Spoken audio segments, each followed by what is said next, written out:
Nakaalerto na ang hanay ng Bureau of Fire Protection of BFP City of Ilagan para sa paparating na bagyong Nando. Sa panayam ng Bombo Radyo Kawayan kay Fire Officer 2 Tristan Pawig, Operation Staff ng BFP Ilagan, sinabi niya na aabot sa 81 bagong fire trucks ang ibinigay ng BFP Provincial Office sa lahat ng mga istasyon sa Isabela bilang bahagi ng kanilang paghahanda.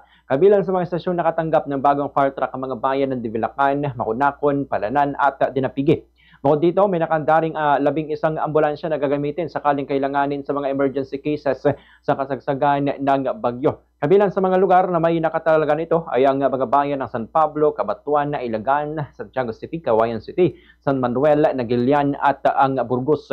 Sa ngayon patuloy pa rin ang regular na operasyon ng BFP kabilang ang pag-inspeksyon sa mga gusali, renewal ng fire safety permits at iba pang mga gawaing may kaugnayan sa kaligtasan at paghahanda laban sa mga kalamidad. Ganito ang bahagi ng pahayag ni Fire Officer 2 Tristan Pawig. Sa mga fire trucks natin sa lahat ng stations po natin ay naka-alerto po sila ngayon sa bagyo. Actually may kakalabas nga na bagyo na ang ginagawa nila ngayon is nagre-river bank monitoring, bridge monitoring kung may mga flooded barangay tayo. As of now may mga flooded yung overflow bridges tayo, yung sa Bacolod, dito sa Ilagan, sa Etiague, meron yung mga yon. And then yun, continuous yung monitoring natin. Actually, ang reporting nila sa amin dito ngayon is every 12 hours.